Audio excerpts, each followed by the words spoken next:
Welcome to the Parsons Entrepreneur Academy Network webinar series. Thank you all again for tuning in. My name is Carly Ann. If you've attended any of our past live events, you might have seen me conducting interviews or hosting webinars such as this one.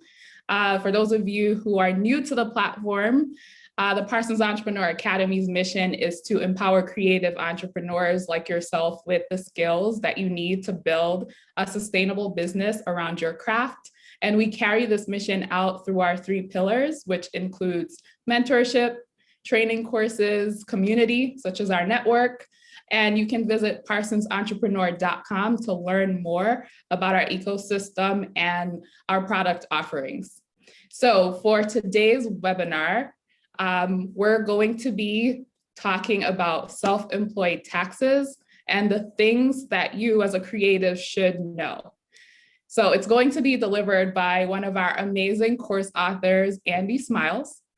And for all of you who are tuning in this evening, at the end of this webinar, we'll be giving you a special code to use to get 50% off of Andy's Parsons Entrepreneur Academy course titled How to Manage Your Money and Create a Budget.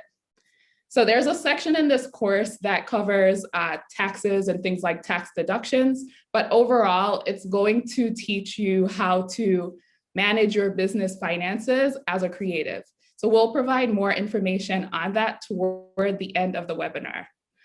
And as a special bonus for tuning in, if you look in the chat now, you'll find a link to a tax deduction cheat sheet.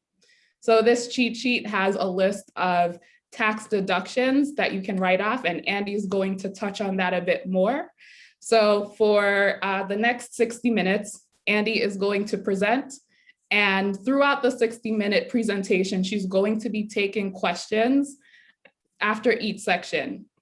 So throughout the webinar, if any questions arise, please drop them in the Q&A section at the bottom of your Zoom window. Don't leave them in the chat. If you want the questions to be addressed, they need to be in that Q&A box. And now I'd like to introduce our webinar instructor, Andy Smiles. So as I mentioned, she's one of our amazing course authors, and we are very lucky to have her in our ecosystem leading this webinar today. So Andy is a small business financial consultant and coach who teaches self-employed folks to take control of their finances so that they can step into their personal power. She's helped hundreds of self-employed folks organize and understand their business finances while also uncovering their emotional relationship with money. And now I will kick it over to Andy to jump into tonight's webinar content. Thanks so much, Carly Ann. Hello, everybody. It's nice to meet you. I'm going to switch over to the slides in just a moment. But before we do, I just want to introduce myself. My name is Andy Smiles. I use she, her pronouns. And I know that we're all coming from like different parts of the world. This is the amazing thing about virtual webinars like this. I am calling in from occupied Ohlone land, which is Oakland, California. So before I jump into any of the content, I do want to take this moment to acknowledge and honor the Ohlone people who are the original and rightful stewards of this land.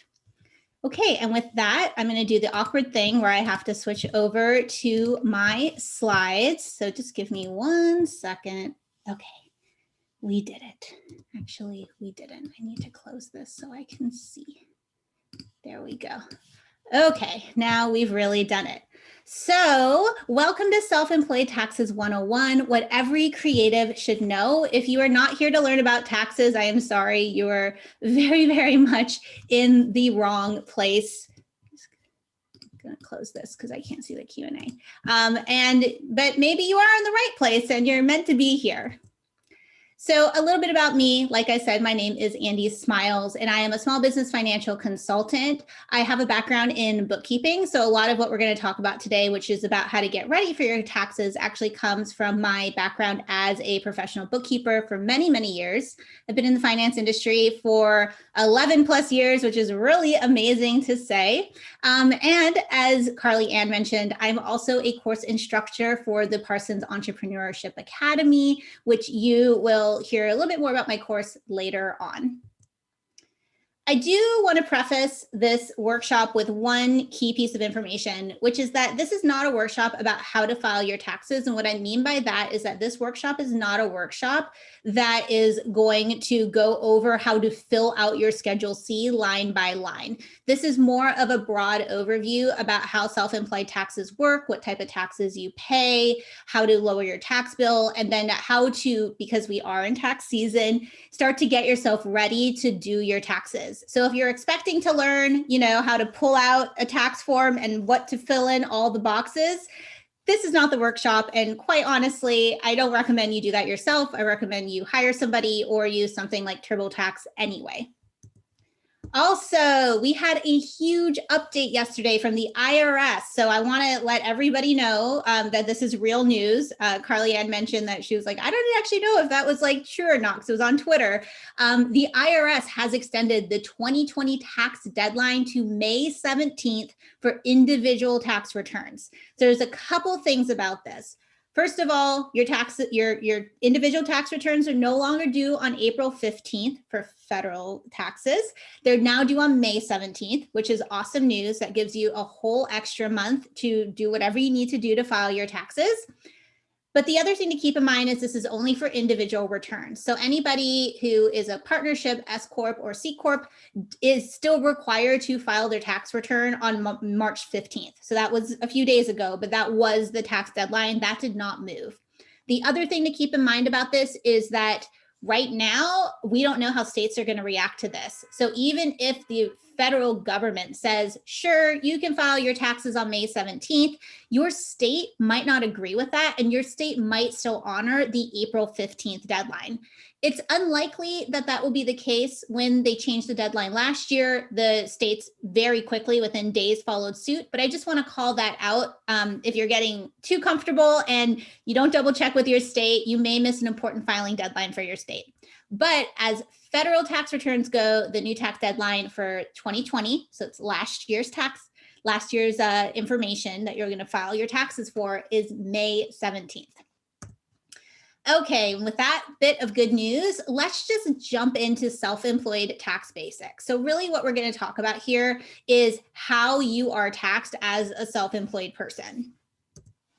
Okay, so the first thing to know is that there's two ways that people are taxed, and two types of entities. So sole proprietorships, LLCs, and this can be a single member LLC or a multi-member LLC. Partnerships and S Corps are all called pass-through entities.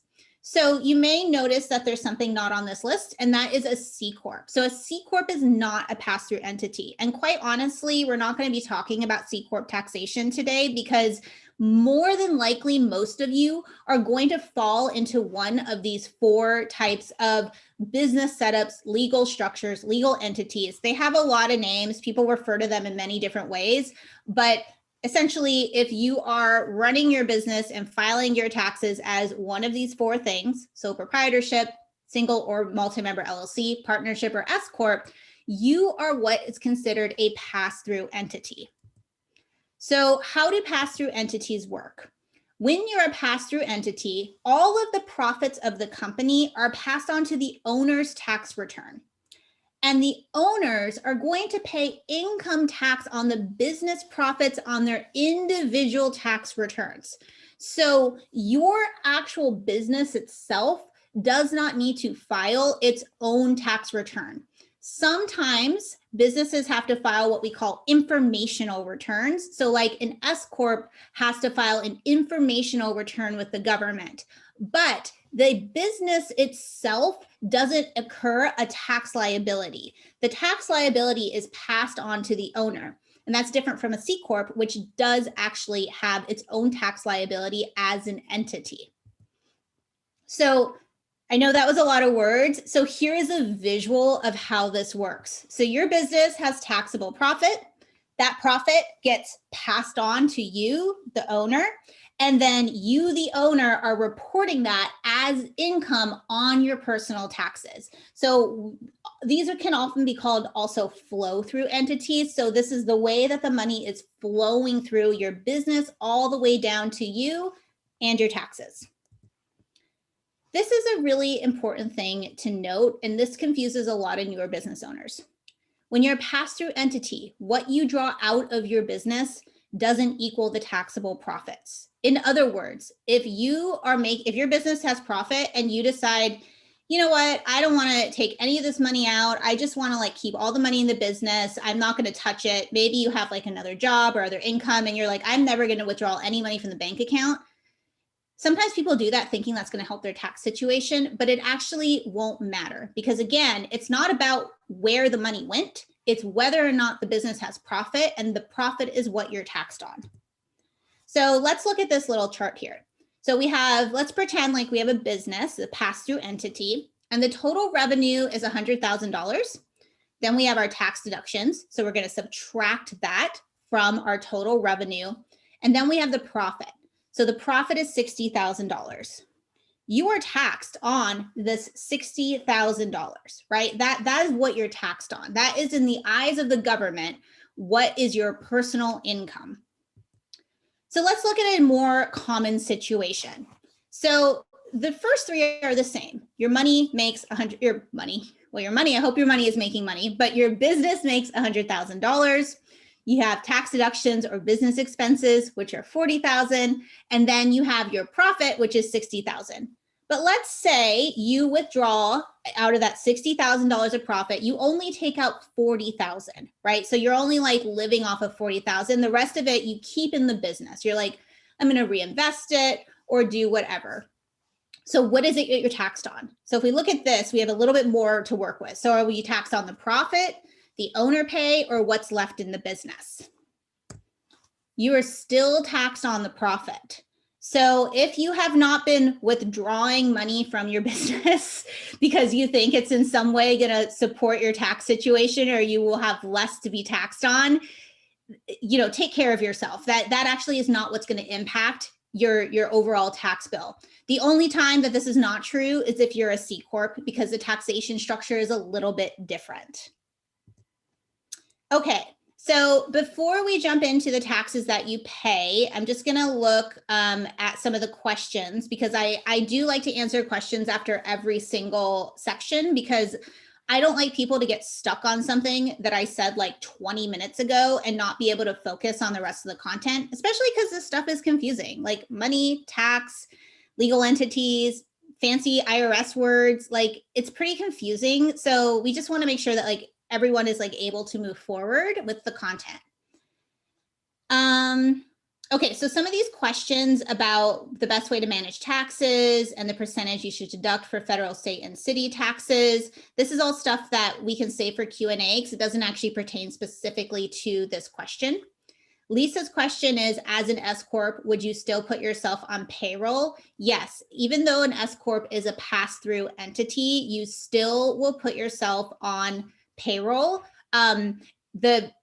The way you're taxed is a little bit different. And unfortunately, we can't go into all of the taxation structures of all the different entities. But even if it's a pass-through entity, the answer is yes, you still put yourself on payroll and you're actually required to do that by the government. Okay, so let's talk about the taxes that you pay. So why are these taxes so expensive when you're self-employed? Well, the first tax that self-employed people pay is self-employment tax. And self-employment tax is a flat rate of 15.3%. Now, self-employment tax goes partially into your Medicare and partially into your Social Security. So you can kind of see the percentage breakdown here of what percentage goes into Medicare and what percentage goes into Social Security. So you are actually paying into your future self in a way through paying self-employment tax. But self-employment tax is one of the things that makes being self-employed and specifically our taxes more expensive. And the reason is that employees also pay into their Social Security and Medicare, and they do that by something called FICA payroll taxes. So FICA payroll taxes, it's the exact same idea. It is 15.3%, and 2.9 goes into Medicare and 12.4% goes into Social Security. It honestly, it just has a different name. FICA payroll tax, self-employment tax, they're doing effectively the exact same thing, which is paying into your Medicare and Social Security. But as an employee, the big difference is that your employer pays 50% of the tax and you, the employee, pay the other 50%. So we see a little chart here where half of it the employer is taking care of and half of it you're taking care of. The difference with self-employment tax is you pay that whole pie. Like there's no more splitting of it between you and somebody else because you don't have an employer, right? You're self-employed. You employ yourself. So suddenly, and especially if you're going from an employee job and to being self-employed and you're like, what is going on? Like, how did my taxes feel like they doubled? Well, because they literally doubled. Like you now are paying what you were paying as an employee, plus you are paying essentially what the employer would have been paying. So you are paying that entire 100% or 15.3%. And that is a big reason why your taxes are so expensive when you're self-employed. Okay, so let's talk a little bit about another tax that you pay, which is income tax. Now, income tax is a lot more complicated than self-employment tax. Self-employment tax, it's easy. We say 15.3%. That's straightforward. That doesn't change. Income tax is very, very specific to your particular situation and your unique tax situation. But what income tax is based on is your business taxable profit. So remember, that gets passed on to you. All the other income that you earn. So you can have self-employment income, right? You can have this taxable income, but you maybe have like a part-time W-2 job, or maybe you have like a side hustle, another type of side hustle. Maybe you file jointly with somebody else and they have their income. So it is your business taxable profit plus all the other money, all the other income that exists in your life, minus your personal adjustments, minus the standard deduction, or if you itemize your deduction, your itemized deductions. That becomes your taxable personal income. Now, I do not expect you to do all this math. I don't even expect you to be like, oh, mine is this and that and that and this. Really, I know this is a lot. This is to demonstrate to you how incredibly unique and nuanced income tax can be. Because people often ask, like, what's the percentage that I put away for my taxes? What percentage do I pay on my taxes? And I can tell you part of that's going to be 15.3% because of your self-employment tax.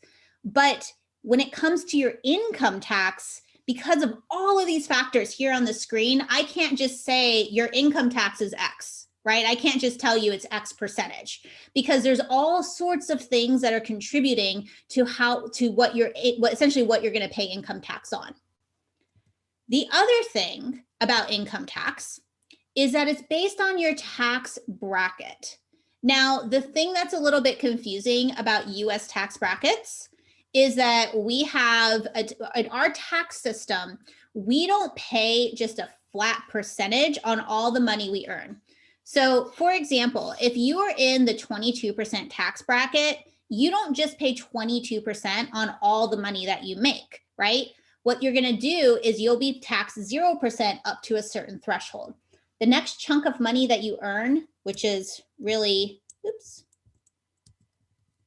this taxable income here, the next chunk of your taxable income, you'll pay 12% on. The next chunk you'll pay 20% on, and then the final chunk you'll pay 22% on.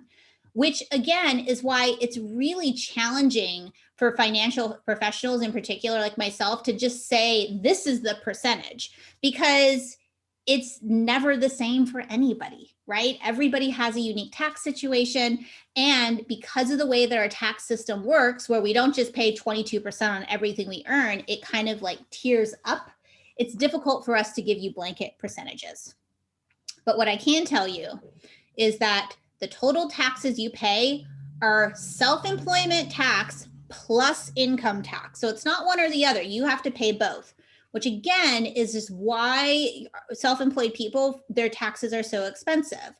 When you're an employee, you're also paying income tax, right? So like the income tax piece of things is something that you're going to be paying. But where it begins to really layer on heavily is the self-employment tax, because as an employee, this is 7.65%, but it's the combination of the two. That is what your final tax bill is based on. Okay, so I'm just going to pause for a second and look at these questions. Should I pay taxes quarterly to the IRS? We're going to save that one to the end.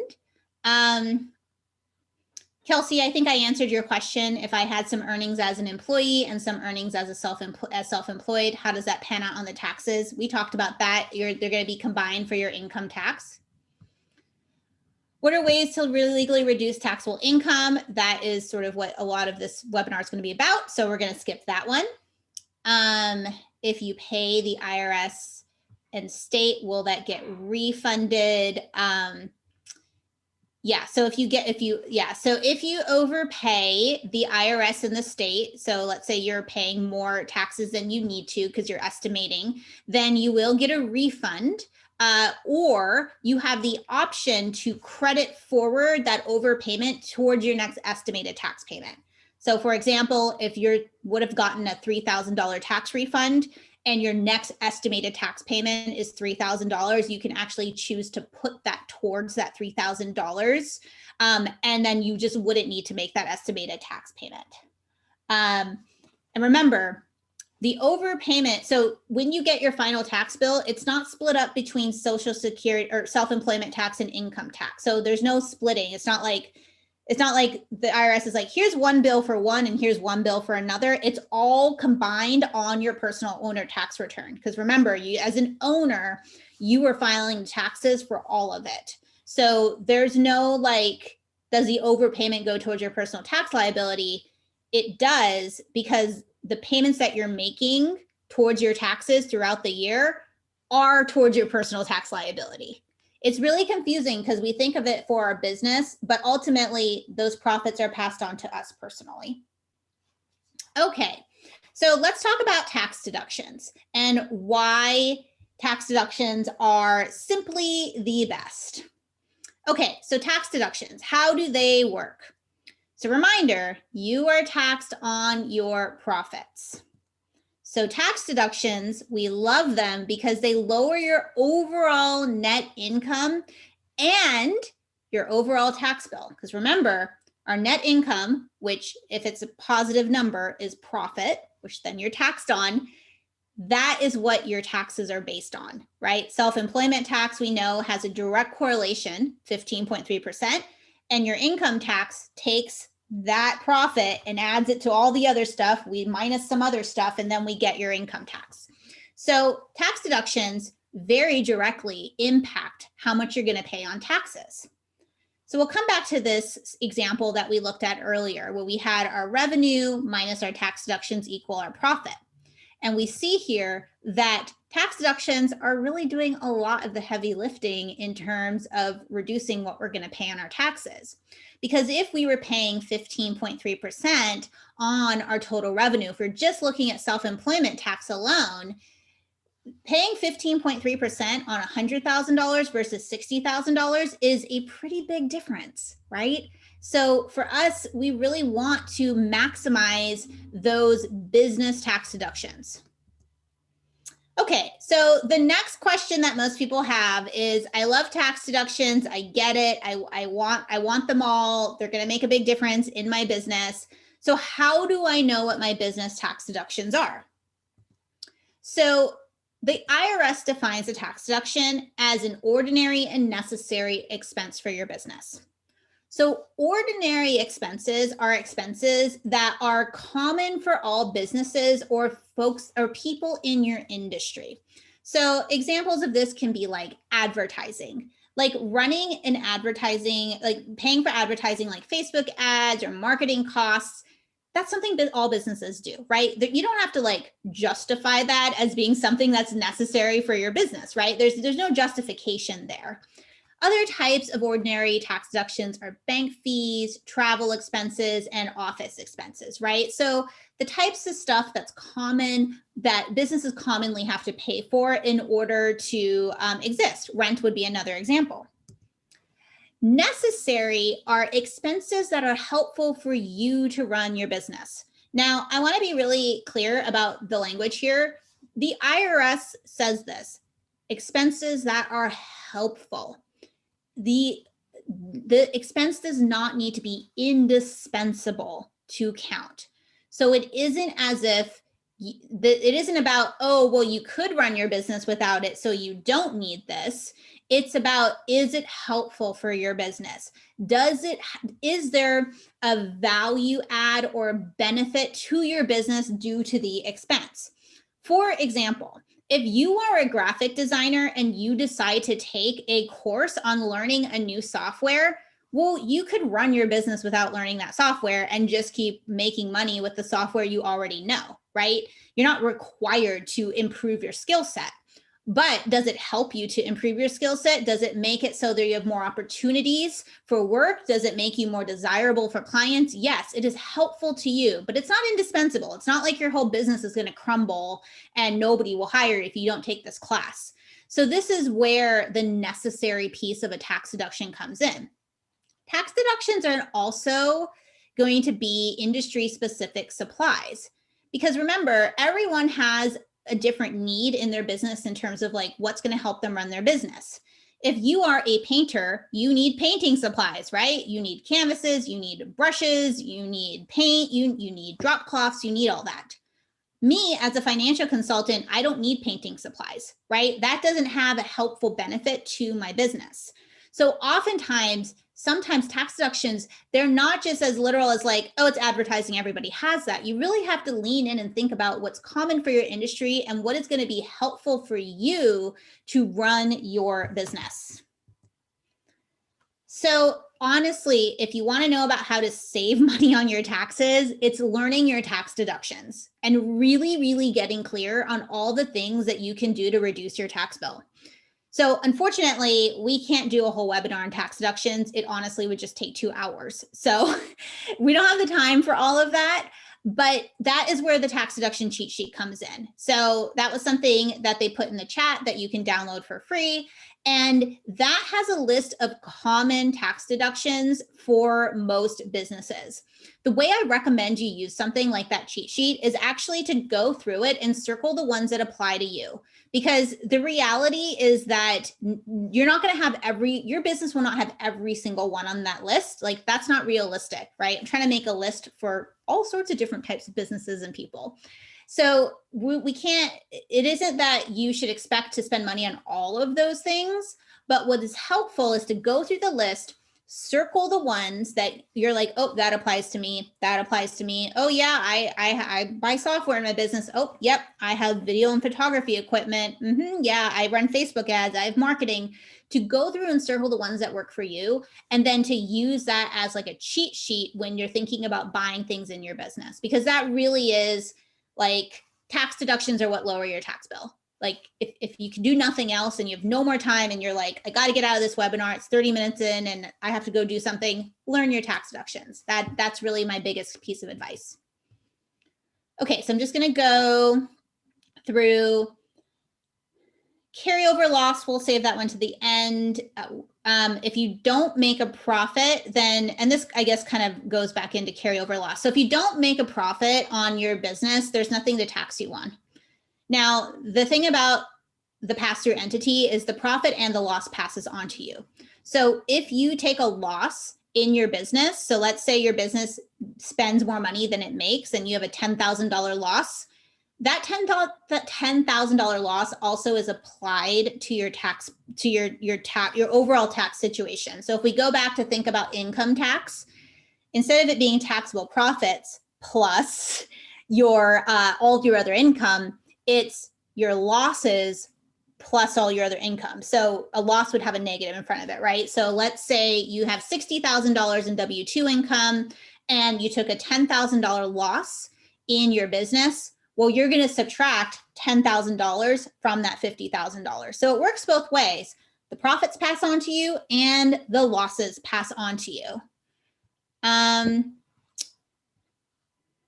Oops, there's a lot of stuff coming in. So someone's asking about work from home expenses. We're going to talk about that a little bit later. We're going to talk about that a little bit later, Anonymous. Startup materials and costs count as deductions. Yes, that's true. Fees paid to my CPA to be deducted. Yes, the portion that has to do with your business. So not your personal tax return portion, but the business part does.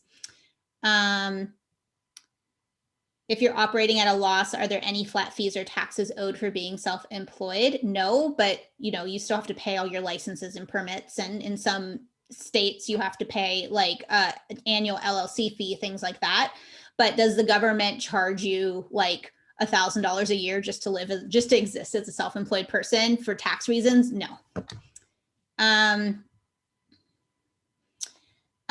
Are tax deductions and the standard deduction that is usually recommended the same? This is a great question, and the answer is no.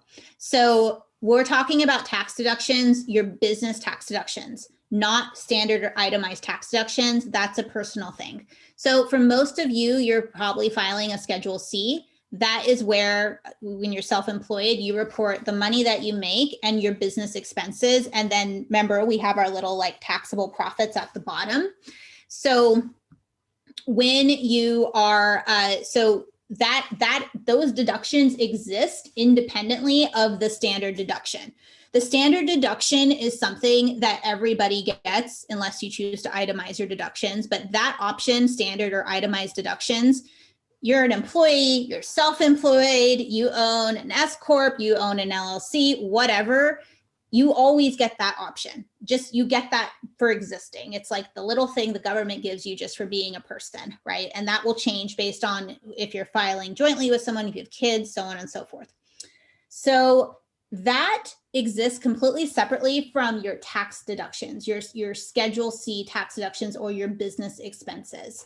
So they don't impact each other one way or another. It's not like if you take your advertising and marketing expense here, you don't get to take the standard deduction here. They're separate. If you work from home, how much can you deduct on your rent? We're going to be talking about this. I don't know if the recording will be shared afterwards, so maybe someone from Parsons can answer that. Do I need an LLC in order to establish my business for tax purposes? No, if you're not an LLC, you're basically automatically a sole proprietor. LLCs are also taxed as a sole proprietorship. So you don't actually need to have an LLC or incorporate your business in any way. If you make self-employment income, you have to report it to the government. So whether or not you form an LLC or you're just going to operate sort of like on your own making money, not having an LLC doesn't like get you off the hook for your taxes. You will still need to report your self-employment income because remember, it's all passed on to you, the personal you, regardless of what entity you have. There is more questions about rent. I promise we'll talk about home office. Are there minimums to deduct in each category? I don't quite understand this question, but no, there's no minimums or maximums. Stimulus money considered taxable income. It is not considered taxable income, and neither are PPP loans, and neither is the EIDL advance. In a two-member LLC, the profits and losses are split between both members. That is true depending on the percentage of ownership. So what gets passed on to you depends on your operating agreement and how much each of you own and the percentage of that. I have a single member LLC and a sole proprietorship. Are they both filed on a Schedule C? Yes. So a single member LLC is taxed the exact same way as a sole proprietorship. So there is no tax difference in the eyes of the IRS. You still have all the legal benefits of a single member LLC, but you don't actually get the tax benefit, or you don't actually change the way your tax structure is. So you just default into a sole proprietorship type of taxation. If you have no profits, there is no, you won't, well, you still have to file your taxes. So if you do not have a profit in your business, you still have to report that to the government. So just because you don't have profits in your business doesn't mean that you don't have to like file your taxes. You still need to do that, but you would not be, there would be nothing to pay self-employment tax on. Okay, so I'm going to stop here. So I'm going to stop here and I'm going to move into preparing for your taxes because there's a lot of questions about home office and I know that's going to be coming up. So we're going to stop and again, we have Q&A at the end. Okay, so what do you need to do to prepare for your taxes? The first thing you need to do is close out your bookkeeping. And it does not matter if you're using QuickBooks or Wave or Xero, like a digital accounting program, or if you're using a spreadsheet, or if you're using a notebook or a shoebox full of receipts, you still need to close everything out. And what that looks like is really finishing your bookkeeping, which means recording and assigning categories to all of the transactions that relate to your business. So you need to write down and record in some fashion all the business income you have, right? All your self-employment income and all of the expenses. With the expenses, you also have to give them some sort of broad category. So you can't just tell the government, I spent $30,000 last year on some stuff in my business. You actually have to break it down to some degree. Now, you don't need to break it down to like, I paid for Dropbox $120. I paid for this software this amount, but you need to give some broad categories like office expenses. So the first step is to make sure that all your income and your expenses for your business is recorded and that your expenses are all assigned the proper categories. Then you're going to address any questions that come up. There might be things throughout the year that you were unclear about, you didn't know how to handle, you weren't quite sure what to do with it. So you're going to address those questions. This is less so during the last year because most of us were staying in home. But if you have cash receipts, you want to make sure that you record those, especially for those of you that use a digital bookkeeping program. The cash receipts always slip through the cracks. If you're product-based, you need to do your year-end inventory count. That is a piece of what you have to do for a product-based business. And then you're going to make any year-end adjustments. So any additional things that you need to add into your file, or maybe you accidentally used your business card for something personal and you need to like not count that as business income. You want to make sure that you settle all of that before you really call your numbers closed out. So my tip, especially if you're trying to do this quickly, like you're like a year behind and you're like, uh-oh, I have to do 2020 now, is to gather all your materials first, which is usually going to look like your bank statements or downloading a CSV of all your transactions from your bank. It's helpful to have everything gathered first so you're not having to log in and out of places. I also recommend, especially if you're doing catch-up, is to choose a tracking method that's easy for you and has a low barrier of entry. So you may love the idea of being in QuickBooks, but right now you just need to throw it in a spreadsheet so you can get your bookkeeping done for 2020. That's okay. Choose the thing that you're able to implement and execute quickly. When you're going and doing the actual recording and categorizing part, highlight the questions and answer them later. Do all the questions and answer pieces at the very end, because what you'll find is it's really going to upset your momentum. You'll get into a flow with it. And then if you're like, oh, wait, now I have to go Google if I can write off this thing. And then you're on Google or maybe you're on a Facebook group asking people questions. It just really upsets your flow and it's going to make that catch up a lot slower. And then work in batches. So instead of trying to do like, I'm going to do all of January for my business checking, my savings, and my credit card and my PayPal, it's actually easier to work in batches of like, I'm going to do all of my business checking first. I'm going to do all of my PayPal second. It's easier to kind of like silo them and just get into a flow and a rhythm. So also you're not like logging in and out and opening windows and stuff like that. That really takes a lot of time. The next thing you need to do is especially if you're using a digital accounting program, is to reconcile your bookkeeping and reconcile your accounts. So reconciliation is the process of reviewing that everything that you have recorded inside of whatever you're using matches your bank statement. So this is how you make sure that you didn't miss anything, which costs you money because you missed deductions, or that you didn't duplicate anything, right? That you didn't accidentally log the same deduction 3 times, because then you're over reporting and the IRS doesn't like that. So essentially what you need to do is you get your bank statements and you're going to go through month to month and you're going to review, does the transactions on my statement match my record keeping method? And based on that, you will either add things in, take things out, but you're really looking for accuracy here. If you're using a digital bookkeeping program, it will actually, there's a more formal process that you'll go through. So how do you make this not so bad next year? Well, I highly recommend that you use an automated bookkeeping program that will take over a lot of the work for you.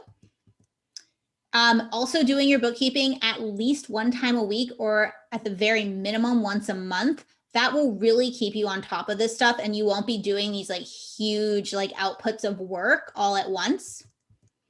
And reconciling your accounts monthly. That's going to help you just like for the whole process. If you catch all your errors really early and you reconcile your accounts monthly, that's really going to help you at tax time next year to not feel so behind, because most issues you're going to catch in the reconciliation and you're going to be like, oh, I already dealt with that in like June. Like I don't even need to deal with this or investigate this. So this next step of getting ready for your taxes is to run a profit and loss statement and review all of the categories. And really all you're doing here is making sure that everything looks correct. You're just using the logic that you know about your business. If you didn't spend a single dime on telephone and you have like $3,000 in your telephone expense category, clearly something is off. So you're just doing a very broad overview of what's going on in your books. You're going to review your numbers. And then of course, you're going to investigate anything that looks suspicious or anything that isn't looking right. And you're going to like go in and figure out what's going on here. This is kind of a bonus step, but if you're really worried about like doing things wrong or having your numbers not be correct, or you're nervous about your taxes and you're like, I don't know if this is correct or accurate, I highly recommend, if you're in a bookkeeping program, to run a profit and loss detail, or if you're in a spreadsheet, to actually really detailedly go through everything and review your transactions and really just look for miscategorizations. It's a scan. You're not going line by line and like double checking every single thing. It's more, again, you have to lean into your, like what you know about your business. And if you're like, why is Dropbox in rent? That doesn't make any sense. You know that's something that needs to change. So you should be able to very quickly identify when something's miscategorized. And this really is about catching miscategorizations. And then, of course, you will make any adjustments. So at this point, we're at the point where you have pretty much recorded everything. You've used the reconciliation to ensure that the bookkeeping is accurate, right? Because it matches your bank statement. So your bank and your bookkeeping match, which is what the IRS will look at if they audit you, is it the same? And then you have reviewed everything and the categorizations to ensure that you're reporting the right categorizations and the right amounts. You're just going to run a final report, right? And you'll either use this to send to your tax person, or if you're going to DIY and use something like TurboTax, what you'll do is you'll use that report to fill in the TurboTax categories. Okay, so how do you make next year less horrible? Well, really, it's just to run or make a profit and loss report every month and review it. Just doing that, like it takes maybe 5 to 10 minutes. It's really going to help you with your tax prep process. Because again, you're not trying to remember stuff a year later. You're remembering it maybe 3 weeks later, and it's a lot easier to catch those errors. You also want to do a quick scan of your transactions every month and correct any mistakes that you make immediately. So that's like the basic stuff you have to do. That is like, if you can't do any more than that, you're like, that is it. I don't have time. I'm overwhelmed. That is all you need to do. Like, you're good. But if you really want to maximize your tax deductions, if you really want to save as much as possible, there are a few additional things that you can do to save more on your taxes. Okay, so let's talk about the auto deduction, or more specifically, the standard mileage deduction. So the standard mileage deduction, quite honestly, is the easiest method and really what's going to work for most people here. There are 2 ways to take your car. I'm not going to talk about the standard, the actual cost method, because that again would take a very long time. And it's likely that most people here won't be using that method. If you want to know more about it, I talk all about it in the course. There's a whole lesson on it. But for now, we're sticking with what most people will be using, which is standard mileage deduction. It is the easiest method. And basically what you do is you take a deduction on your business mileage based on the IRS rate. So every year the IRS sets a rate, so it changes year to year. So in 2020, so for last year, your miles in the eyes of the IRS were worth 57.5 cents. And these are your business mileage. So the miles that you drove for work is worth 57.5 cents in the eyes of the IRS. So the way that this deduction works is you simply will take your business mileage and multiply that by the mileage reimbursement rate, and then that becomes an additional deduction that gets taken off of those taxable profits. So if you drove 1,000 miles for work and here's the rate, that is a $575 deduction. Now, the great thing about this type of deduction is, quite honestly, it's like you've already done the driving. So you're just kind of like reaping in the benefits of something that you've already done. So what do you need to have, or what do you need to do in order to take the mileage reimbursement deduction? Well, first you need to be really clear on what is business mileage. So any miles driven for business purposes that are not from your home to principal place of business counts as business mileage. So a principal place of business is like an office that you rent where you do all of your administrative work. So there's a lot of questions about people who work from home about like, well, what if I work from home? What if I work from home? If you work from home, then your home is your principal place of business, which means all of your miles that you drive count. So this can be client visits, this can be business meetings. I know we're not doing this a lot last year because of COVID, but forward thinking. This can be workshops and trainings. This can be running errands like going to the bank or the office supply store. And this can be driving to the airport for business travel. So all of that mileage that you have would count as business mileage. And then what you need to do is you need to create a mileage log with the date of the trip, the purpose. It doesn't need to be a novel. It just needs to be like meeting with so-and-so to discuss such and such. The total miles that you drove, right, for the trip. So that's round trip. And that's it. So you can do this in a spreadsheet. That's usually, if you're trying to go back a year, the easiest way to do it is to do it in a spreadsheet and use Google Maps to figure out the mileage, because you can just plug it into the Google Maps. It'll tell you how many miles from point A to point B. And if it's round trip, you just double it. So it's actually pretty easy to retroactively create a mileage log, but the IRS does require that you keep a mileage log. So this is a piece of what the IRS asks that you do if you are going to write off your miles. So how do you make it less horrible? So what can you do right now to set yourself up for taxes next year? Quite honestly, just use a mileage tracking app. There are apps that you can download that will automatically track your miles when you drive. They have a drive detection thing, and they will know when you're driving, and they will actually automatically track it. And you can, and then you can just tell it if it was business or personal. And at the end of the year, it knows what all your business miles are. So you don't have to go through that whole process of like going into a spreadsheet. Okay, let's talk about the thing that everyone wants to know about, which is the home office deduction, because that was like, everyone's like, home office, home office, home office. So we're going to talk about that. So let's just first talk about what a home office is. So the requirements for a home office is, first, you have to use it regularly. Regularly does not mean every day. It does not mean that you have to sit down at your desk 9 to 5 every single day, but it has to be used consistently. So you can't have a client over to your house once in one room and be like, it's a home office. You really have to be consistently using that space. It also needs to be used exclusively.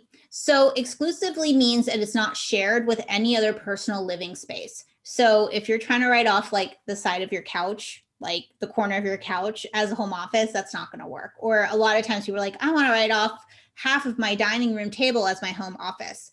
If that is used in any other personal way, either by yourself or the people that you live with, then it doesn't count as home office. So it really has to be exclusively a business only space. So where I am at, I'm sitting in my home office. It is a dedicated room that is only used for, doing work and doing things like this. So exclusively, regularly, and principal place of business. So again, if you don't like rent an office, and even if you go to like co-working spaces and stuff like that, that's not a principal place of business. The principal place of business is like do you do most of your work in this space? And it can be administrative work, because you can also see a client somewhere else. So let's say you're a hairstylist and you go to the salon that you work at and you see your clients there and you cut their hair there. But what you do at home is updating your website, emailing clients back, taking classes, doing your bookkeeping, sending correspondence with, like, I don't know, people you want to collaborate with. That is going to make your home office principal place of business, because you don't necessarily have to see all your clients there, but you have to be doing like business management work there for it to be principal place of business. I love this chart. This is on IRS publication 587. If you just type that into Google and you can find this figure, this will help you figure out if you have a home office or not. If you're still unclear, it's a really, really good flow chart. I don't recommend trying to read through the rest of the publication. It's very dense and very intense, but this chart in particular, I think, is really great. So it's from IRS publication 587. And if you just Google that in, if you put that in Google, the PDF will pop up. Okay, so let's say you have a home office. We went through all this. You're like, yep, I have a home office. Well, there are two things you're going to need before we start talking about how much of your rent can you write off. And that is going to be the total square footage of your entire home. So you need to know the whole square footage of where you live, and you need to know the square footage of your home office. So you do have to do some measuring. And then what you're going to do is you will divide your home office square footage by your total home square footage, and that will be the deductible percentage, right? Because basically what we need to tell the IRS is how much of your total home is used just for business. That's what they want to know. What percentage of the home of where you live is just for business? Once you have that deductible percentage, now we talk about what we can write off. So you can write off a percentage of your rent or mortgage interest, which gets tricky. So if you have mortgage interest and you're trying to do home office, you probably want to be working with an accountant at that point. Utilities, so that includes gas, electric, water, garbage, security system, right? Any utility for your home. Renters or homeowners insurance. Repairs and maintenance to the entire home. So let's say an easy example is cleaning. If you have somebody come clean your house, well, 30% of that cleaning is to the business only part of your home. So your business should be getting that deduction. Another example is if you were to recarpet your entire home. Well, 30% of that recarpeting is to that business only portion. And then you can write off repairs and maintenance to just the office. And actually that one's an interesting one, because if you were, let's say this is my home office and I only repaint this room in my house, I don't repaint anywhere else. Well, it's 100% deductible, because essentially I'm only repainting the piece of the home that belongs to the business. So this is where you have to just be kind of careful about this type of stuff. So repairs to the global entire home, you write off a percentage. Repairs or maintenance to just the exclusive business only space, that's easy. You just use your business card and write off the whole thing as an expense. So let's see what this looks like in practice. So what you do is the way the deduction works is you take your total home expenses, you're going to multiply that by the deductible percentage, and then you are going to go into your home office deduction. So if we have $20,000 and we multiply that by 20%, that's a $4,000 deduction that you get to take on your taxes. So home office is probably, like, besides tax deductions, the thing that can pay off the most in terms of saving you money on your taxes, especially if you live in a high rent area like the Bay Area or New York, and you are a renter. Home office can actually really significantly make a dent on your taxes. So this one is really worth investigating and figuring out for yourself in terms of saving money on your taxes. So how do you make next year less horrible? Because obviously one thing that you've probably realized is, you have to go back for last year and figure out all of these numbers, right? You have to go look up all your utility bills. Rent's pretty easy because it's usually the same, but you have to look up all your bills, when you paid them, so on and so forth. So how do you make this easy next year where you can just be like, bloop, there's my home office? I recommend first that you write down your square footages and keep it safe. For a couple years in my business, I kept losing the square footage. Like I would write on Post-it note, throw it away, and I'd have to remeasure everything. It's really annoying. So write down your square footages and put them somewhere electronic so you don't lose it. And then just track your home expenses on a monthly basis. So instead of having to go back at the end of the year and pull up every single utility bill, every month, take 10 minutes and just put it all in a spreadsheet. Just be like, this is what my utility bill is. You don't actually need to do the math of like, this is what 30% is. Your tax person or TurboTax will do that for you, but you do need to know your annual totals for each of these categories.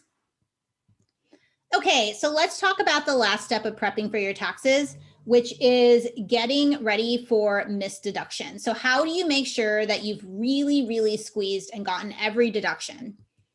Well, the first thing you want to do is you want to hunt for your business expenses in your personal account. This can happen a lot, especially for newer businesses that use their personal account for a while for their business, open a business checking account, make the transition, but also forget about some recurring expenses that come out of the business account. So when you're hunting for business expenses in your personal account, you're really looking for anything that slipped through the cracks. The usual suspects are Amazon, iTunes, and Lyft and Uber, because these are the ones where you can have multiple cards attached to an account. And sometimes, you know, we've all been on Amazon in the middle of the night and we just go click to buy and we don't realize that it's defaulted to our business card or vice versa, right? So these are the ones in particular, if you want to know like what to keep an eye out for, it's really going to be these, because iTunes also, you can have multiple cards, but often we've had an iTunes account before a business. So a business account. So it usually defaults to our personal card, and Lyft and Uber. So these are the ones you want to pay careful attention to, but there's probably going to be other things that, you know, you've used your business, your personal money for that you now want to add into your overall business expenses. So really, this is quite easy. You're just going to scan through your personal bank and credit card statements for missed deductions. And this is a scan. Most of where you buy stuff is going to be the same, right? We usually shop at the same places. So it isn't a line by line. It's just looking through and being like, oh, wait, I forgot. Like I accidentally used my card. I meant to write it down. I didn't. I'm going to add that to my business expense total, right? And you'll add that in. The other type of missed deductions that you want to keep an eye out for, and this came up a bit inside the chat as well, or the Q&A, is expenses that are both part business and part personal. So the most common, and I call these split expenses or split deductions, that's just a term I use, are your personal cell phone bill and your home internet. And this was a question that we had. So if you did not know this, you can write off a percentage of your personal cell phone bill, and you're going to write off the business use percentage. Now, how much you use your personal cell phone for business, I can't tell you. You have to take some time to think about that and kind of think through like, what are the activities I use with my phone? Remember, our phones are not just for making calls. We check our emails, we make appointments, we get directions to go drive somewhere for business. We post on social media using apps and stuff like that, right? So you really want to think through like what is really business and what is personal. But you can write off, once you figure out that percentage, you can write off that percentage of your bill on your taxes. So what you're going to do is you will total your total telephone bills for all of the year, right? So let's say that you spent $1,000 on your cell phone over the course of the year, and then you're just going to multiply that by the business use percentage. And that is going to be your telephone expense for your business. So for example, if you were to spend $1,000 on your phone, 50% of it is for business, you now have a $500 deduction. Now, something to keep in mind with cell phone is it's only your portion of the plan. So if you're on a family plan, it's a little bit more work. You really do have to parse out which piece is yours and which piece is everybody else. But it's a really nice deduction because you're already paying for the stuff anyway. So you might as well get a little bit of tax break. The same logic applies to home internet. Now, the thing about home internet is it exists separately from home office or not. So if you have a home office, it doesn't have anything to do with the square footage of your home. Like you don't say, well, my home is 30%, so my home internet deductible portion is 30%. It doesn't quite work like that. It's based on use. If you don't have a home office, you can still write off a percentage of your home internet. So it's really based on the amount that you're using the internet. So again, you want to think about, what am I using my home internet for? And remember to think about things like watching Netflix or night, or watching movies, or, looking at your friends' babies online, right? So really be honest with yourself. How much am I using for business and how much am I using it for personal? And then it's the exact same process as a cell phone. You're just going to take your bill for the entire year. So you're going to add up everything for the course of the year and multiply that by the business use percentage. And then you're going to add that to your total business expenses. So I think that's the last piece. Oh, how to make next year less horrible. So this is probably pretty easy for most folks. Really what you're going to do is you're going to log your split expenses on a month-to-month basis. You're going to review your personal statements at the end of every month. And then you're going to make your biz card your default card, right? So this is just really, again, doing these same processes that we're doing throughout the course of the year in a shorter format. Okay, so I'm actually going to, let me stop screen sharing and look to see how many questions there are, because there are a lot. Okay, so we answered a lot of these.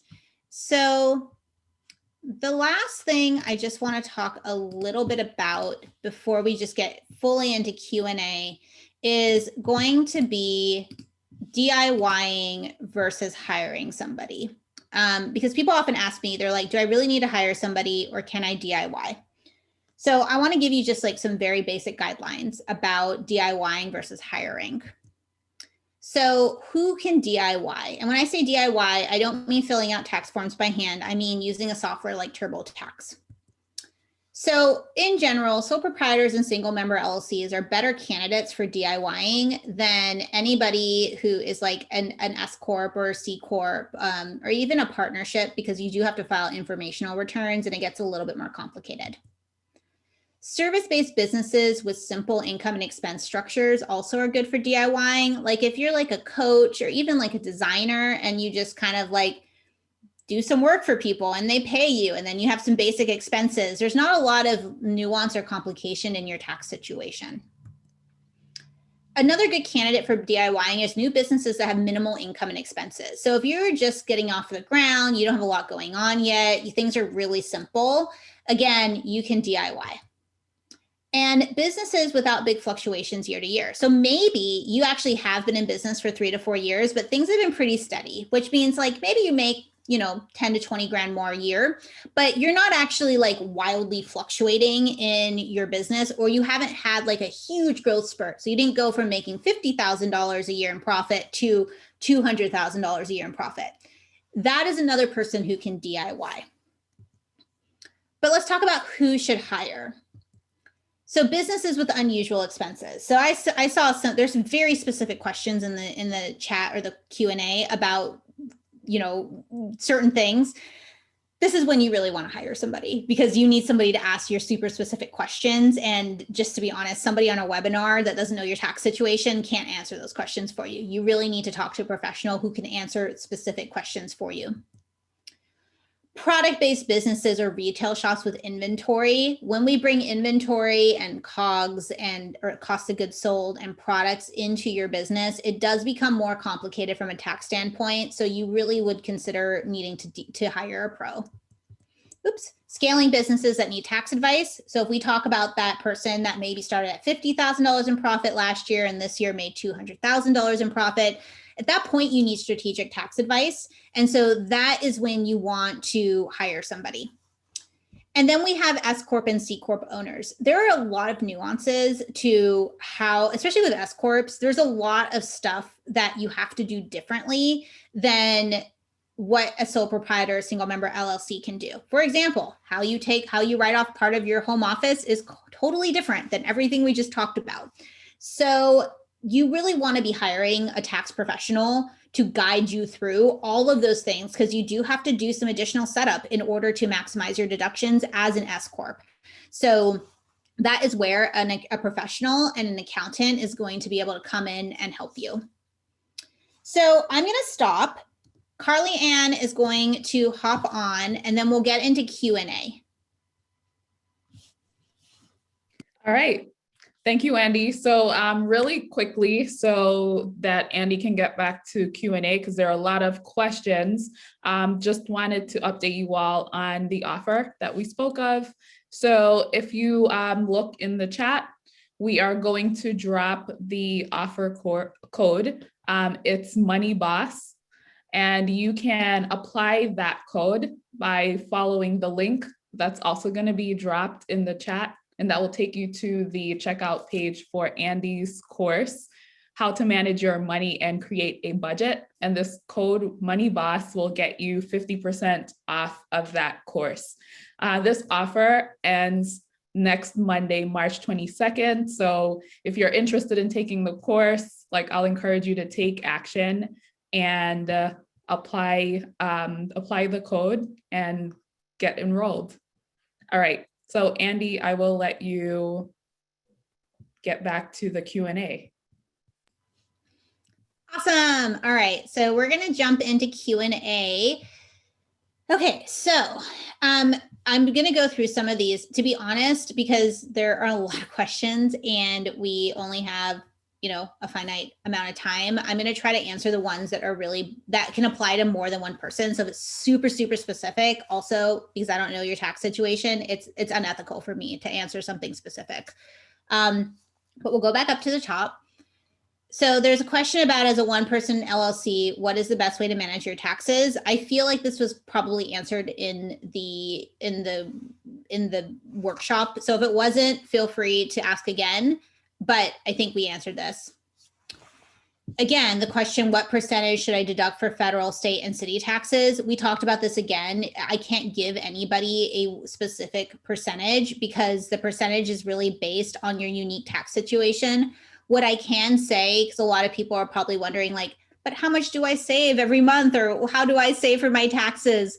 The general rule of thumb is between 25 and 30% of your net income. Now, that is the general rule of thumb. That's what we say just to get people started. But of course, if you are a super high earner, your income tax is going to be more, right? If you are taking a loss, then you're not saving anything. So that varies. But if you just want something, you're like, I'm stressed out, I need to save money on I need to save for taxes, I have no idea where to begin, just give me some guidance, 25 to 30% of your net income.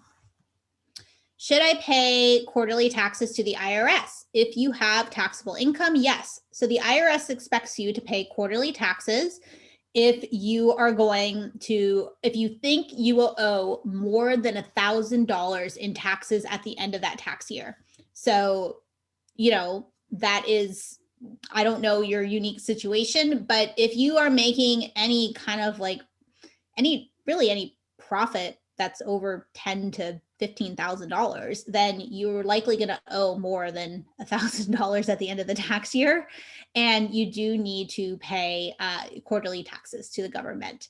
The government likes to collect its money as you make it. It doesn't like waiting, which is why you're paying your quarterlies. And these quarterlies get applied against your tax bill. So they're called estimates because we don't know what our final tax bill is going to be, but we're basically estimating what we think it'll be. And then from there, sending that money into the government. And then at the end of the year, when you actually file your returns and everything gets calculated, they're going to take those payments that you made and apply it on that final bill. And then you either have paid just enough, which happens rarely, but it does happen sometimes. You've overpaid and you'll get a refund, or you can apply that to your next quarterly tax payment, or you underpay and you have to pay the remainder. What are the ways to legally reduce the taxable income? I mean, we talked a lot about that we talked a lot about this question with, throughout here. There's a question about self-employment retirement accounts be held with a 401k and an IRA. There are a lot of different types of self-employment retirement accounts. There is something called a solo 401k, but only certain entities can set that up. So this is where you need to talk to an accountant. There's also something called a SEP, S-E-P IRA. That is an IRA specifically for self-employed people. And with a SEP IRA, and really like any sort of retirement contribution to a qualifying account, like Roth accounts, this doesn't apply to, but any sort of like SEP IRA, for example, it's pre-tax. So basically what that means is it won't lower your business's profits. So that self-employment tax, it won't affect that, but it will affect your income tax because, again, this is a personal contribution that you're making. And so let's say your taxable profits are $50,000, you have to pay self-employment tax on that $50,000, regardless of if you contribute to your retirement or not.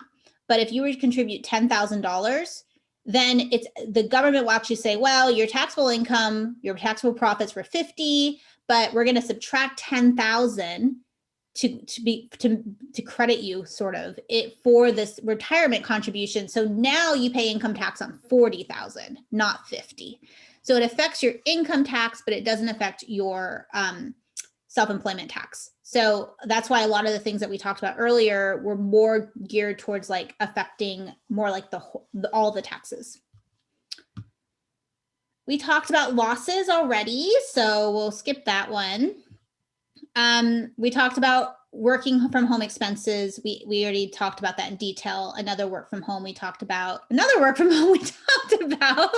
What about rent? We also talked about that. I'm an LLC and waiting for S Corp status past 60 days now. Can I do my taxes like an S Corp without verification? So if you just formed an S Corp, like for January 1st or something, then you still have to file 2020 as a sole proprietorship. So the S Corp election is only for the year. It isn't like you can't say like, oh, I formed an S Corp, I want that to be retroactive for all of 2020. It doesn't work like that. The election, there's certain like timeframes that you have to file your election from when you start an LLC or an S Corp or whatever, but you don't get to just retroactively be an S Corp forever. You only get to be retroactively an S Corp from basically it's 75 days from when you are asking to be taxed that way. You have to file your election. So it won't affect, if you just did this, it will not affect your 2020 taxes. It should affect your 2021 taxes. Are the state's CARES Acts that were distributed to businesses considered taxable income? The 5,000 grants that were sent out. They shouldn't be, but you definitely want to check about that because it's state by state. It's one of those things that I think you need to do some research with your state. Another thing about like a lot of this, like, is it taxable? Is it not? Be sure to double check with your state about how they handle stuff because states in the federal government are not always completely aligned. If you do work nationally, how do you figure out which state taxes you have to pay? Also, how about working in Canada? Unfortunately, this question is just too specific because there's just a lot of stuff with states and when you are required to pay state taxes, when you're not required, when do you count as making income in a state? There's reciprocity agreements between states. So I can't really answer this question for you. You need to talk to an accountant about your unique situation because every state's different about its requirements. So I can't tell you without knowing where you're working.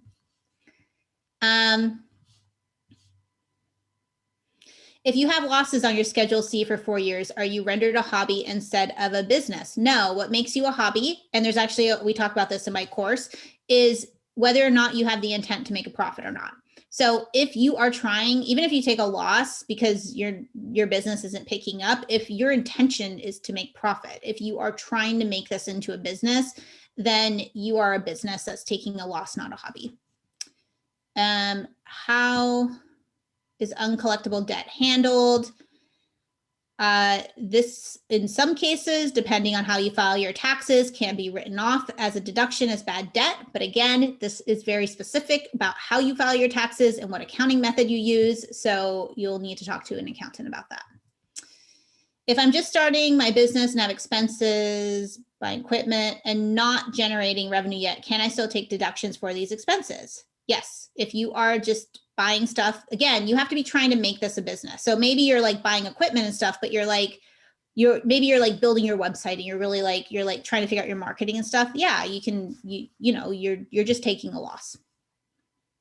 Do you need to have a receipt for everything? Yes and no. The IRS says that you don't need to keep receipts for under $75, but the IRS also says that any expense can be questioned.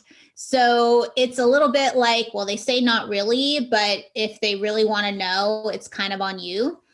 I would recommend keeping receipts for anything that would be harder to justify, because essentially that's what's going to happen in an audit. They're going to go through your finances and be like, some stuff they're not going to question, like trips to Office Max. They're not going to be like, tell me what this, $5 thing to Office Max was. They're not, that's not what they're looking at. But let's say an example I use a lot is like, let's say you go to Costco, right? And maybe you're hosting an event. I know this is not a COVID good example, but let's say you're going to host an event. So you're buying like a bunch of like food and drinks and all sorts of stuff for the event. Well, Costco can be groceries, or Costco can be all sorts of things. So that's a case where you want to keep the receipt. So you can really prove out that the $500 you spent at Costco, you have the itemized receipt of what it is. Your credit card statement, your bank statement, the thing that actually just shows that you spent $500 at Costco is actually not enough to prove that it's a business expense. You need to show them what you spent the money on. For year-end inventory, should you only count items that were produced in the year or all remaining inventory? I would count both and have them separated so your accountant can help you figure out how to do like the valuation of it. Is there a program that logs this stuff for you? Kind of. Digital bookkeeping programs are definitely going to be a lot easier for you in terms of like downloading transactions. There are cool things you can do, like in QuickBooks, where you can set up rules. So you can tell it every time there's a purchase to Dropbox, just make it software, categorize it as software and add it into the system. So you have to do some setup work. You have to do some training of the system. It isn't like there's just something that just automatically knows everything, but there is ways that you can leverage technology to, yes, log these things for you, do the heavy lifting. You still want to be engaged though. There's no like 100% automation where you just get to be completely hands off. Even if you hire a bookkeeper or accountant, they're still going to ask you to review reports. They're still going to want you to like answer questions for them. There is no 100% hands off, like big financial aspect of running a business, but you can leverage technology. And I know a lot about QuickBooks Online, so I use that example a lot. There are other programs out there, but you can leverage technology to do a lot of the hard work for you. Can meals with a client be considered deductible expenses? Yes, as long as you pay for their portion. I have no income in my art business and oops, it keeps moving, but me and my husband made money from day jobs, both employed, filing jointly. Does my art business tax deduction help lower our total taxable income? Yes. Again, if you take a loss, that loss gets passed on to you. So the loss, it's like a good thing and a bad thing, right? We want our businesses to be profitable, so we shouldn't be like, yay, losses. But if you legitimately spent the money on your business and you legitimately didn't make money back, and I think this will be really, really common in the year of COVID, right? For 2020, we're going to see more and more losses being filed on tax returns. Then yes, you should get a tax benefit for that. What about expense tracker apps or other mobile phone friendly apps for businesses? Well, QuickBooks Online has an app, so I'd recommend that. Really, any digital bookkeeping program at this point has an app. So the other kind of like the big three when we talk about digital bookkeeping programs are QuickBooks Online, Xero, which is spelled with an X, it's Xero, is Xero. And then the last one is Wave, WAVE, which also has an app. If you hired external freelancers outside of the country, is it required to submit any W-9s with the expenses? No, you do not send 1099s to international freelancers. In NYC, it's all public transportation. What can be deducted? So this is what we call local transportation. You can deduct anything that you spend to travel for business purposes on public transit. So what I recommend you do, because it can get kind of tough with, especially if you're using it personal and business, is I'm sure you have something similar in New York. We have Clipper cards here, but they're basically cards that you reload.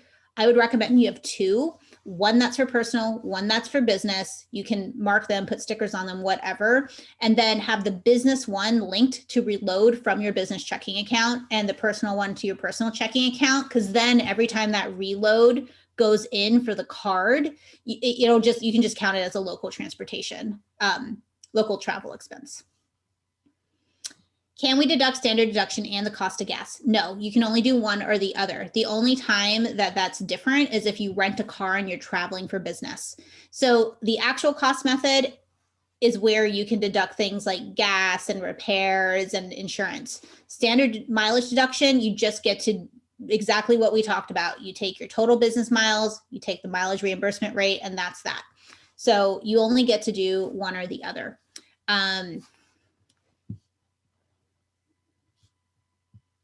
Does business mileage apply only if you drive your own car, or is it applicable to Uber rides? It's not applicable to Uber rides. The cost of the Uber ride, if it's for business, is just a direct expense. You just pay for that with your business card. So again, I talked about this, like making sure your business card is linked to your Uber account and it's labeled correctly, and so on and so forth. So you definitely, and you actually probably get a better deduction writing off the Uber than the mileage. What if you use programs like AutoCAD and you pay a yearly sum? Would you lump that into your office expenses? If so, do you show a bank statement for the sum? So yeah, so if you just pay for something annually, you just lump, that's just part of your office expenses or software, like that's fine. For something like, if it's something where you can like log into your account and show like proof that this is what you paid for, you don't need to, like keep receipts for every single recurring transactions. I don't really know what it means to show a bank statement for that sum. I mean, you should just know what you probably got a receipt or it's on your bank statement about what that was. Okay. If you live with other people, do you get to make home office a percentage of personal and shared, or of the true overall value? That's a good question. This is one of those ones you'd have to talk to an accountant about, because I have like 5 follow-up questions, which is why I'm like, I don't really think I can answer this correctly. Like, I can't answer this in a way that I would feel comfortable answering it without knowing the 5 follow-up questions. So again, these are the types of scenarios where you want to be talking to accountants when you have things that are not so like cut and dry.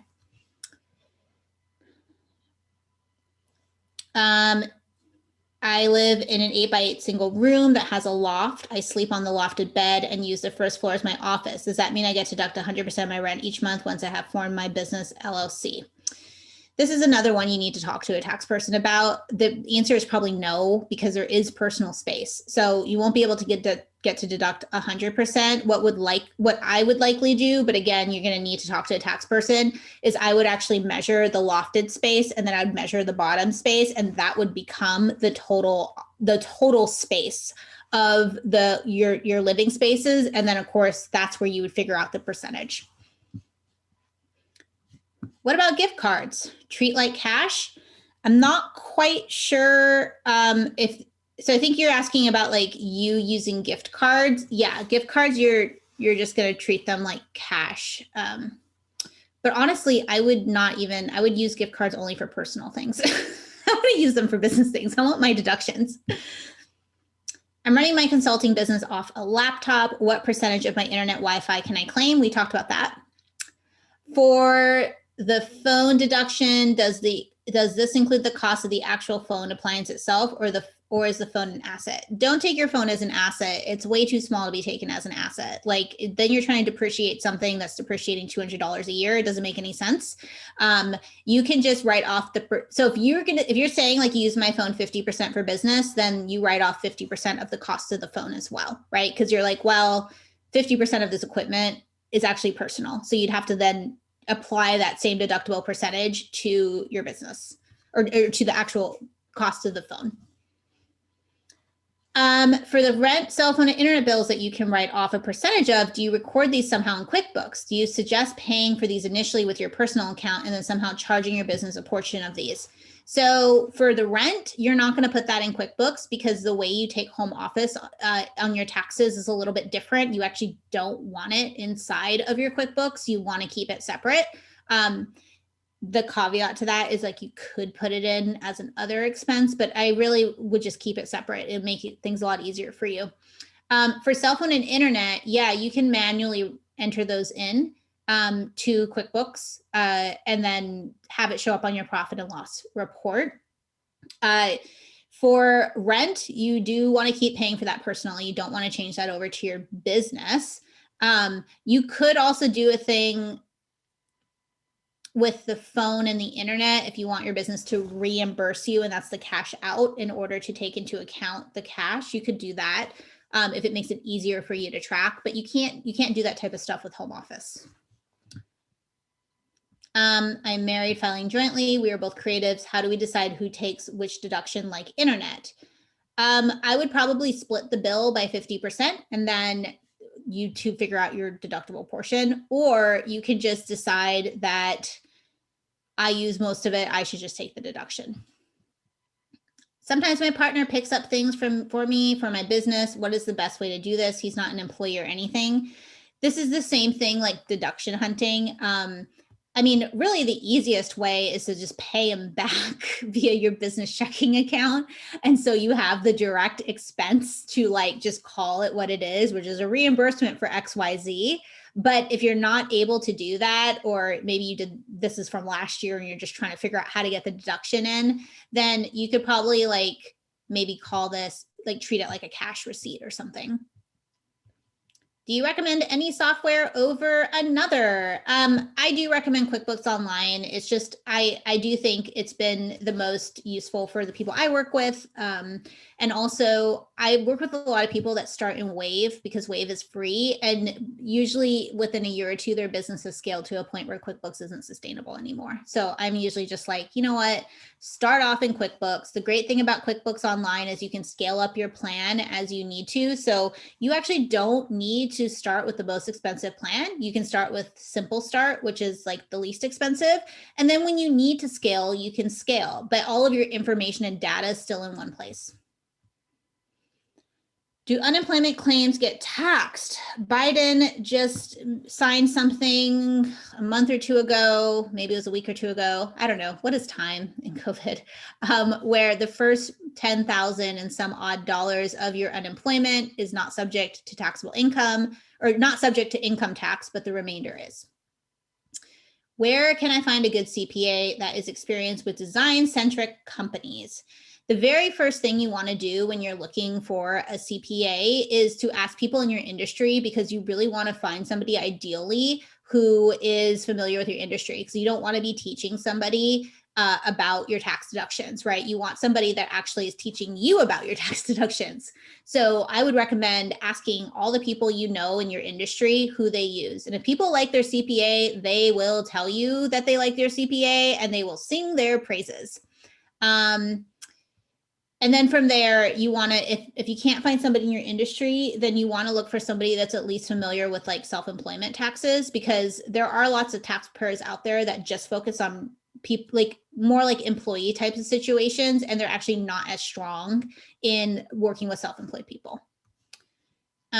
Is it better to take deductions on a monthly, quarterly basis versus waiting until the end of the year? I'm not quite clear about this, because you don't actually take your deductions till the end of the year. I mean, you can log your expenses and kind of guess what your deductions are going to be, but you don't actually take a deduction until you file your tax return. I'm the sole proprietor. When I pay taxes, I am filing twice, once for my business self-employment tax and the other as an individual income tax. Or is it all together? It's all together. So when TurboTax spits out how much money you owe, it's going to be the two of those combined. How do student loan payments factor into your taxes in regard to saving money? So you can take a personal adjustment for your student loan interest. You'll get a tax form from your student loan lender at the end of the year. And that's something that you will report on your taxes, and it's a personal adjustment. So it does reduce your taxable income, but the actual principal payments don't. Can meals with a client, because, oh, I think we answered all of these from this next one. Can you restate the thing about hobby versus business again? So what makes a hobby is not having the intention of making profit. So I like to do flower arranging as a hobby. And if a friend of mine was getting married or doing something, had an event and was like, hey, Andy, can you like do some flower arranging and I'll kick you like $500 to do this thing for me? And I was like, yeah, sure. I love doing that. Like, cool. You'll pay me some money. That's great. That's a hobby. If I decided that I wanted to like start promoting myself as a flower arranger and I wanted to start actually like putting on Instagram that like hire me for flower arranging and look at my flower arranging and, you know, starting to like actually like make that into a profitable business venture, then I would be a business. As a painter, is there a limit to how many years I can claim a loss? There's no limit, but, you know, after a certain point, you may want to begin to, you know, think about, are you running the risk of looking suspicious? And that's something you need to talk to an accountant about. For Andy's upcoming course, when does instructor-led sessions occur? I think it starts on April 2nd or maybe April 5th. Somewhere in the first week of April is when it starts.